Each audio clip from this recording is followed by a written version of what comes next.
जय जोहार, नमस्कार। छत्तीसगढ़िया न्यूज़ देख रहे हैं आप। छत्तीसगढ़ की तमाम बड़ी खबरों को विस्तार से बताएंगे, जो लोगों की जिंदगी से जुड़ी हुई बहुत ही महत्वपूर्ण खबर है। इससे पहले आप छत्तीसगढ़ से हैं और छत्तीसगढ़ समाचार ठीक इसी प्रकार रोजाना देखना चाहते हैं तो नीचे लाल कलर के सब्सक्राइब बटन को दबा करके चैनल को सब्सक्राइब कर लें। खैरागढ़ उपचुनाव का प्रचार बीते शाम थम गया। इसके बाद समर्थक और उम्मीदवार घर घर जाकर के प्रचार कर रहे हैं। इससे पहले कांग्रेस पार्टी, भारतीय जनता पार्टी और अन्य क्षेत्रीय दल चुनाव प्रचार में जुटी हुई थी। तो वहीं दूसरी ओर शांतिपूर्ण तरीके से निर्वाचन को करवाने के लिए निर्वाचन आयोग चुनाव की तैयारियों को अंतिम रूप दे रहा है। बता दें कि 12 अप्रैल यानी कल खैरागढ़ में उपचुनाव होने वाला है, जहां 10 उम्मीदवारों की किस्मत जनता मतदान देके तय करेगी।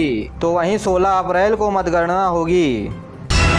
छत्तीसगढ़ राज्य सरकार की ओर से गठित निरीक्षण दल अलग अलग प्राइवेट स्कूलों की जांच कर रहे हैं। निरीक्षण में स्कूल ड्रेस, बच्चों की कॉपी किताब खरीदी के साथ और स्कूल की गतिविधियों की भी जानकारी ली है। साथ ही आरटीआई एक्ट 2009 के तहत स्कूलों में पढ़ने वाले बच्चे भौतिक रूप से उपस्थित हो रहे हैं या नहीं, इसका भी सत्यापन किया जा रहा है। और ये भी देखा जा रहा है कि स्कूल का फीस स्कूल नियामक समिति के द्वारा अनुमोदित है या नहीं। फीस वृद्धि 8% से अधिक हुई है या नहीं, इसकी भी जांच की जा रही है। इसके अलावा स्कूलों में अग्निशामक यंत्र, पेयजल, साफ सफाई का भी ध्यान रखा गया है। अध्यापन व्यवस्था, शिक्षकों और बच्चों की उपस्थिति तथा टीकाकरण हुआ है या नहीं, इसकी भी जानकारी ली जा रही है। इसके अलावा टीम ने कई स्कूलों में अनियमितता को लेकर के भी नोटिस जारी किया।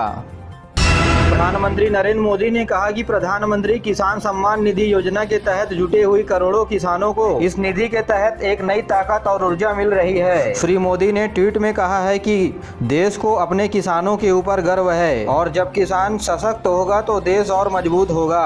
आपको बता दें कि किसान सम्मान निधि योजना के अंतर्गत देश के प्रत्येक किसानों को 2000 रुपए, 3 किस्त कुल 6000 रुपए दी जाती है।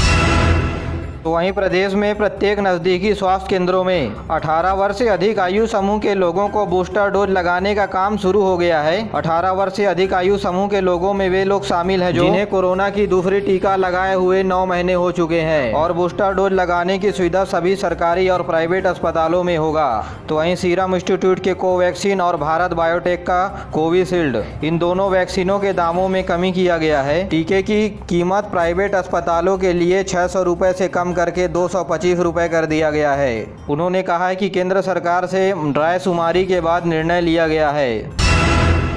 आज़ादी के अमृत महोत्सव मनाने के लिए केंद्रीय पंचायत मंत्रालय की ओर से 11 अप्रैल से 17 अप्रैल के बीच विशेष सप्ताह दिवस मनाया जाएगा। मंत्रालय ने नवनिर्माण पंचायत की एक विशेष श्रृंखला का आयोजन इस सप्ताह के दौरान करेगा। जी हां, आम लोगों के द्वारा पंचायत को किस तरह से सुधारा जाए, इस बारे में विचार लिया जाएगा।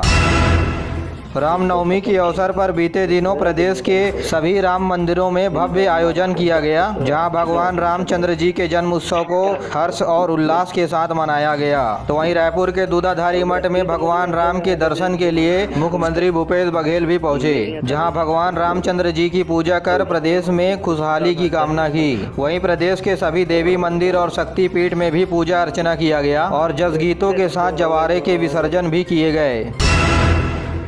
केंद्रीय रिजर्व बल सीआरपीएफ ग्रुप रायपुर ने आरंग के भिलाई गांव में शौर्य दिवस मनाया। इस मौके पर कमांडर ने देश में शांति बनाने के साथ साथ भाईचारा रखने को कहा और सभी अधिकारी और कर्मचारियों को शपथ भी दिलाई। और अब पेश है मौसम का हाल। प्रदेश में अगले 24 घंटे के दौरान हल्की बारिश होने की संभावनाएं हैं। वहीं उत्तर छत्तीसगढ़ में 1-2 जगहों पर लू चलने की स्थिति बन सकती है। हालांकि प्रदेश के अधिकतम और न्यूनतम तापमान में विशेष परिवर्तन होने की संभावनाएं नहीं है। इसी दौरान प्रदेश में बहुत अधिक गर्मी पड़ रही है। दोनों ओर से हवाओं चलने के कारण दक्षिण छत्तीसगढ़ में बूंदाबांदी हो रही है। बीते दिनों गरियाबंद की अमली बदर में गरज चमक के साथ बारिश हुई और हवा के चलते कई घरों के छप्पर उड़ गए और पेड़ गिरने की भी समाचार है। ये इलाका के लगभग 60 गांवों में बिजली बंद रहा। मुख्यमंत्री भूपेश बघेल बीते दिनों शिवरी नारायण पहुंचे, जहां उन्होंने राम वन गमन परिपथ के तहत चयनित किए गए 9 क्षेत्रों में से दूसरे क्षेत्रों का विकास कार्य और लोकार्पण किया। पहला क्षेत्र चंद्रखुरी को विकसित करने के बाद अब दूसरा क्षेत्र शिवरी नारायण की बारी है, जहां मुख्यमंत्री पहुंचकर लोगों को रामनवमी की शुभकामनाएं भी दी। और इसी बीच भक्तों को भूपेश बघेल सरकार ने बड़ा तोहफा दिया है। शिवरी नारायण में रामायण इंटरप्रिटेशन सेंटर का लोकार्पण किया गया है। 90 लाख रुपए की लागत से तैयार इस भवन में रामायण कालीन यादों को संजोया गया है। और भगवान शिवरी नारायण के दर्शन करने के बाद और माता सबरी के प्रतिमा का अनावरण भी किया। इसके बाद मुख्यमंत्री महानदी की आरती में शामिल हुए। छत्तीसगढ़ में प्रधानमंत्री आवास योजना के अंतर्गत साल 2019-20 में 29,050 आवास स्वीकृत हुई। साल 2020-21 में 58,000 आवासों की स्वीकृति प्रदान की गई। वहीं साल 2021-22 में 34,800 आवासों की स्वीकृति प्रदान की गई। इसी तरह प्रधानमंत्री ग्रामीण आवास योजना की बात करें तो 2019-20 में 1,51,273 आवासों की स्वीकृति हुई, तो वहीं साल 2020-21 में 2 लाख से अधिक आवासों की स्वीकृति मिली। साल 2021-22 में 7,91,000 आवासों का लक्ष्य रखा गया था, जिसे भारत सरकार ने वापस ले लिया था, जो कि अब सरकार के द्वारा भी इसे बनवाने के लिए स्वीकृति प्रदान कर दी गई है। साथियों, आप नीचे कमेंट करके जरूर बताएं आपको प्रधानमंत्री आवास योजना का लाभ मिल रहा है या नहीं, और वीडियो अच्छा लगा है तो शेयर जरूर करें। चलिए बढ़ते हैं अब अगली खबर की ओर। धमतरी के सिद्धि पांडे ने महिलाओं की सुरक्षा के लिए 2 अनोखे डिवाइस बनाए हैं, जिसकी खूब चर्चा हो रही है। दरअसल सिद्धि ने ऐसा डिवाइस बनाया है जो सैंडल में फिट हो जाएगा और महिलाओं को जरूरत पड़ने पर 1000 वोल्ट का झटका भी दे देगा। वहीं सिद्धि का दूसरा डिवाइस पर्स में फिट हो सकता है, जहां जरूरत पड़ने पर इसमें सायरन बजेगा। और यह डिवाइस मोबाइल से भी कनेक्ट रहता है ताकि लोकेशन हर वक्त ट्रेस किया जा सके। जी हाँ, खास बात यह है कि यह डिवाइस बहुत सस्ता है। इसे बनाने के लिए केवल 750 रुपए का खर्चा आया है और इस डिवाइस को काफी पसंद किया जा रहा है। सिद्धि को जापान से डिवाइस रिप्रेजेंट करने के लिए आमंत्रण मिला है और बेटी के इस काम को लेकर के परिवार भी गदगद है। जी हां, प्रदेश के महिलाओं को भी इस डिवाइस की ओर अपना ध्यान आकर्षित कर सकते हैं। यह बहुत ही अच्छी डिवाइस है, जिसकी चर्चा विदेशों में भी हो चुकी है।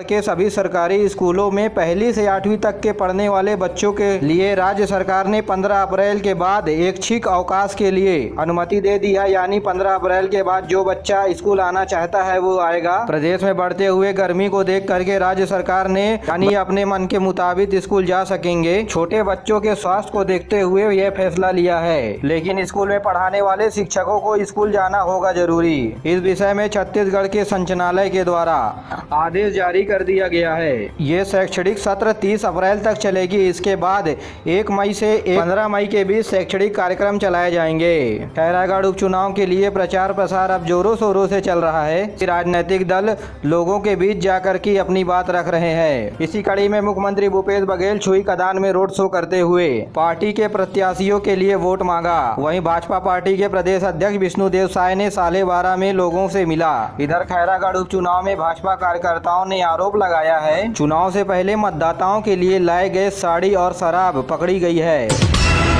छत्तीसगढ़ के गृह विभाग ने एक बड़ा आंकड़ा प्रस्तुत किया है और बताया है कि पिछले 9 महीने में 360 आतंकवादियों ने आत्मसमर्पण किया है। वहीं सुरक्षा बलों के साथ पिछले 9 महीने में हुए 20 मुठभेड़ में 14 नक्सली मारे गए हैं और इन माओवादियों के ऊपर कुल 33 लाख रुपए का इनाम घोषित था। और 9 महीने के दौरान 81 नक्सलियों को गिरफ्तार करने की सफलता पुलिस को मिली है, जिसमें 18 इनामी नक्सली शामिल हैं। और पिछले 5 महीने के दौरान 20 AK-47 और गोला बारूद भी बरामद किया गया है। और सुकमा जिले के नक्सल प्रभावित 4 जगहों पर जवानों सहित सुरक्षा कैंप भी खोला गया है।